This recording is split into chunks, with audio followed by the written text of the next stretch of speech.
afternoon, everyone. Hello and welcome to another VCO Esports studio. And I might be sounding a little bit tired because, as you well know, one of the biggest sim races that we've ever seen of the year and certainly of our lifetime happened last weekend. The 24-hour Le Mans Virtual, the second edition. The first edition was quite frankly spellbinding. Could the second edition live up to the first edition's billing? Well, in terms of the names, in terms of the celebrities taking part, perhaps it lacked a little bit, but in terms of the competition, in terms of the racing, and also, remarkably, the platform stability, we had a much better race. And it was a complete whitewash for Team Redline. Team Redline winning both categories. And today, therefore, we celebrate that with Jeffrey Rietveld, who was part of the winning LMP team. Overall winners of the Le Mans 24-hour virtual. Has it sunk in yet, Jeffrey? Not really, to be honest. I think it will take a couple more days before, we can actually realize what happened, to be honest. So at least the energy levels are back to normal, so that's good. Oh, that's good for you, but you had 4 teammates, only had one other person to share with, so I'm a bit tired. Jeffrey, Redline put a huge amount of work into a lot of different cars. You know, there was a real army of Redline machines. How important was that in preparations for getting everything absolutely nailed? Oh, if you look at the teams competing in this competition, you already know beforehand that you need to put in a lot of work to beat them and to be very competitive, and so we did. So I think 4 weeks ago we started with the preparation, and then as soon as Max was back from holiday, we just practice a lot every single day, try to improve the setup, look at strategy options. Yeah, we covered everything, and I think the hard work we've put in during those weeks before the race, it gave us this result in the end. So very happy. We all know that Max Verstappen is very heavily linked and passionate about Team Redline. Just how much of an influence was he on the lead up to the event, and how things changed when he got heavily involved after his holidays? He was very involved in the setup, and that of course with his, I mean, he's a Formula One world champion, so naturally he pushed us forward, made some great setup changes, and I think that gave us like the edge over the others in the end. So yeah, as soon as he was back from holiday, he started to get up to pace with us, and as soon as he was up to pace, he felt like the car needed some adjustments here and there. Together with Etsy Kirkhoff, they worked a lot on the setup, and in the end, the balance was absolutely amazing. It was a joy to drive the car. You must have been very, very happy then that it was your machine taking pole position rather than Max's, missing out by 0.002, and the broadcast showed exactly what that meant. But how happy were you going into Saturday knowing that you had that slight upper hand? I was very happy, of course, because I've never beaten Max before in a qualifying session, and I knew already before that it was going to be very close because we practiced together, of course. So you know before you go into the qualifying that it's going to be tight, but I didn't know it was going to be only 2 thousandths of a second between us. So yeah, for me it was like a bucket list thing, and at least that's completed now. And the next time, yeah, it will probably be very close again. And when you looked at that side by side comparison lap between yourself, Max, and I think was it Bono in third position, how interested were you to see how you gained and lost versus an F1 world champion? Yeah, I've seen briefly some footage of it, and it's I will watch it back later in more detail, but it's very interesting to see where I was gaining time and losing time. I know my lap wasn't perfect, but it was for neither of the guys perfect. So you almost never have a perfect qualifying lap, and we all had a completely different line throughout the final chicane, especially, um, and also a little bit different track circumstances as well. I think because we originally had the plan for me to wait till the end because the grip build up would be the best. But I saw after my first flyer that there was a massive gap on the track, And I just said to the engineer, I'm going out now. I'm not going to wait for the final moment where people might be bunching up in the final sector. I just want to do a lap in clean air. And I knew that if I would get a lap in clean air, the chance of getting pole, yeah, will be there. And it happened in the end. So extremely happy with that. But you must have been nervous going into the race, knowing that Max and his star lineup of Beneke and Rosenqvist. I forget who was it. Was it Colombo was the fourth driver? I can't remember. But you must have been nervous knowing that they were alongside you and they were the headline for Redline, really. I wasn't really nervous, to be fair, because in the end we are a team, right? So of course you want to win with your own car. But the goal was to get a 1-2 there, and whether they would grab the win or we would grab the win, for me it wouldn't really matter in the end. It's like a team effort. We had two cars on the front row, and that was the most important. And I mean, the pro drivers had to start the race anyway, and we knew that Max was by far the quickest pro within Redline. I mean, he's one of the quickest sim racers as well. So we already knew that we would just give space at the start and he could run away. And so he did. So that was a bit of a predetermined thing to allow him to get off and pass your car and give him some clean air. Yeah, of course, because we had some troubles at the start as well. Normally, Felipe was the guy going to start, but I believe he couldn't get into the session for some reason. So then Oliver had to jump in, and he did a great job of staying out of trouble. And we already knew that Max's pace was that much better. There's no point in blocking him. I mean, it's a team effort. So Oliver made space as soon as he could. So Max could just drive his own pace at the front, and then yeah, we would see where we were going to end up later on. Yeah, and Ollie Rowland, part of your team, telling me on Sunday night that he actually had a very limited amount of time to practice, and unlike Max, is not somebody who spends 24/7 on the sim when he's not in the real world of motorsport. So, how much did you guys have to work on Ollie to get him up to speed? Yeah, we of course helped him quite a bit because I think his sim also arrived relatively late, so I think he only had like a week or Yeah. maximum 1.5 week to get up to speed. And I mean, it's simple. Whenever he had a question, one of us would like jump on Discord or TeamSpeak or whatever to help him out. We have engineers, of course, looking at the data and helping Ollie out for him to extract the maximum pace in a very limited practice time window that he had. So I think he did a great job overall, considering he has very little sim racing experience. Once the Mercedes team expired themselves and Max threw it off into the wall, did you guys settle into a rhythm at all? Because it felt as though you were very much in control of the second half of the race. Even if there were people matching your pace, you had that half a minute buffer. Yeah, I think as soon as that happened, I think we realized like, oh dear, we can actually win this event now. And we just kept our head down, and we knew that if we wouldn't make any mistakes, we would have like the pace advantage to pull it off. And at that point, I think there was still like 14 hours to go, and there's many things that can happen with GTE traffic, with a server that can crash, or your internet can crash. Anything can happen. So we just decided to keep our head down, stick to the plan, don't take unnecessary risk with GTEs on track, and just rely on our own pace, our own abilities, and the strategy we had mapped out from the beginning. So you really didn't feel too much pressure going into the second half of the race? Not really. I mean, we did many stints beforehand as a practice, and once you settle into a rhythm, you just keep going. It's like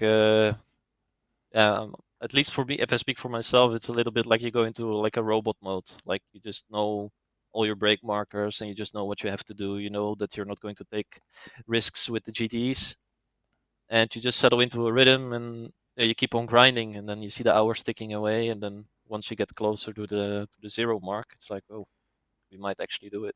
So great feeling. And for you guys at home, effectively, did it feel special? Did the event feel different to the events that you work on before? Was there a sense of occasion? For sure. If I speak for myself, it was the first time for me that I entered the 24-hour of Le Mans race. So for me, it was special. But also, if you look at the whole event, like the broadcast, the amount of people involved, the amount of preparation, you know it's a big event with how much time we've spent on the setup and practicing, and yeah, then to pull it off in the end and get the win both in LMP and also in GTE is just yeah, very great, amazing stuff for our team, and yeah, the hard work paid off definitely. An incredible way to start the year, and also of course not just the overall victory, but also victory in GTE and representing BMW, having that kind of pressure of a manufacturer on top of your shoulders. Just an incredible achievement, and congratulations to everybody at Redline for the hard work, as you say, and also the way it was approached by the team. Let's just move away quickly from Le Mans Virtual and talk about you as a sim racer, Jeffrey. When did it all start? How did it all start for you? A long time ago. I think I started somewhere in, I believe it was 2009 or 2010, where I think at the time I was around, I think I was around 11 years old or something like that, when I just wanted to start racing. I've always been involved with racing stuff, always watched F1 from a young age, and actually wanted to become a real life racing driver. But I mean, we are just a normal family, and we don't have the budget to go into real life racing. So at a young age, I already just wanted to drive on the PC, and I started with the old R Factor, did some Dutch competitions, and then started to take it a little bit more seriously. I think in 2010, 2011, something like that. Did Formula Sim racing back then. I was Bono's teammate actually already in 2011, I think it was. And then I quit for many, many years because I wanted to focus on school and I didn't really enjoy it that much anymore. And then recently, like 1.5 years ago, uh, I got bored and I just wanted to get back into sim racing, but not necessarily on like a high competition level, but more for the fun. Because the quality of the equipment that we have nowadays with like the Simu Cube and the Heusinkveld pedals and the SimLab rig, um, it's so much better than it was 10 years ago. So I just said to my dad, "Hey, let's buy a rig together and just enjoy the driving for a bit." But within a few weeks after I had built the rig, I wanted to start competing again. So then I think I entered the Ferrari competition to become a Ferrari virtual driver, and that's when Etsy saw my name again, uh, popping up in the leaderboard or something somewhere on a Facebook post, and he was like, "Hey, I know that guy from 10 years ago." He hit me up and he asked me if I wanted to be a reserve driver for the V10R League, and well, I mean, when Redline asks you to do something, I think it's very easy to say yes to that. So I said yes.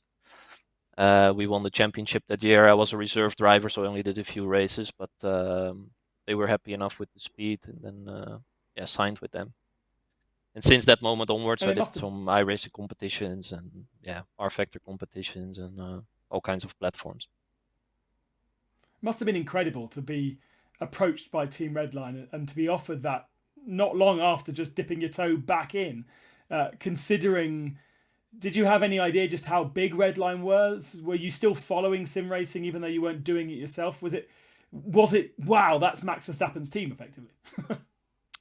Yeah, of course, of course. Even though I didn't drive anymore, I still followed it a bit. I mean, you still have like Facebook friends and from back in the day, so you always see something, right, about competitions and stuff that are happening.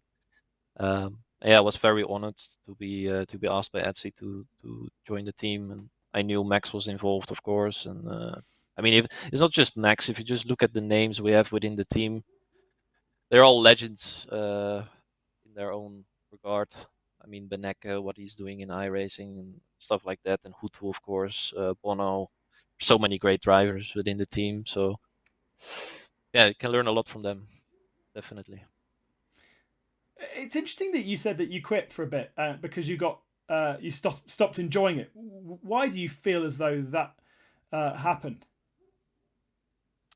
Oh, it's just there's of course a lot of time and effort that you need to put into this to make it to the top. And at one point, I think I'm not sure what my age was, but it wasn't going particularly well at school, and I was practicing all the time. And at one point, I was like, well, I don't enjoy it enough anymore at this point. I just want to explore some other stuff. I also did RC racing on a very high level a few years ago. Went to the World Championship in Los Angeles with that Cool. as well. I mean, I've been sponsored there as well as a factory driver, and Well, so I had other stuff going on as well, right? And that's combining sim racing and RC racing, and then also doing school. At some point, you need to, yeah, make a decision about what you were going to do. And at that point, I decided to focus more on the RC racing part, um, which I did for many years. And now I quit the RC racing recently to focus more on the sim racing part. So yeah.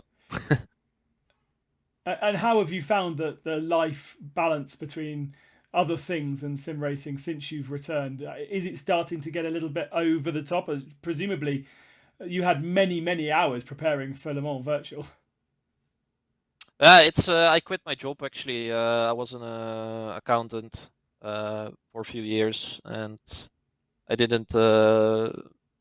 I felt like I wanted to chase my dream of doing something within just something with racing, right? Whether it be real life or in the sim, and just do stuff that I like really enjoy doing. So I quit my job in January, Well, and from that moment onwards, I basically went full focus mode onto sim racing in 2021, trying to improve as much as possible.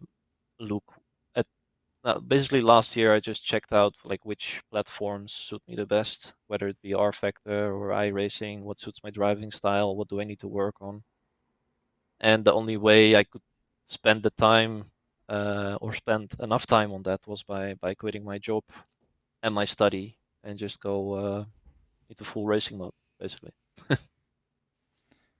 very interesting. And do you see the ability to replace the financial loss of being an accountant with sim racing? Is it genuinely something that you see as a realistic possibility now? Yeah, sure. I see it as a realistic possibility, and time will tell in the end. It's that simple. I mean, you got to take risks in life if you want to get somewhere, and I'm still living with my parents, so it was easier to take the risk. Yeah. So yeah, we will see what the time will bring me. And you've just won Le Mans Virtual, and probably one of the biggest prize pots in sim racing, thanks to that, with both winning the championship and the race at Le Mans. Now I know that the money goes to the team, but I'm sure there's a little bit of a bonus that goes your way. Yeah, I will get a little bonus for sure. You'll But have a beer. They'll get crack open a a couple beer, of yeah. beers for you. Yeah. It will be a good bonus, I think. But for me, it's not like for me. I also said that to my parents is that for me it was the most important to finally get a big title on my name and also on the team's name. And I've always been like second or third, and I'm usually competitive in whatever I do, but there was never like the big title yet, right? So for me, if he would give me like 5 grand or whatever, or the title, I will definitely take the title, and someone else can keep the 5 grand, right? So that's how I look at it.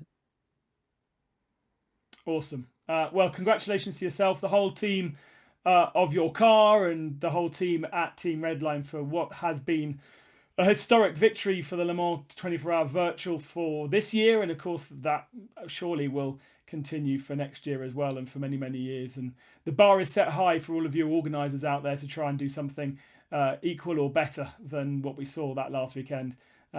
Jeffrey, thank you very much for spending some time to chat with us. It's great to hear your story as well, an interesting story as well as obviously interesting success. And we wish you all the best in the future. Yeah, thanks for having me. Thanks for having me.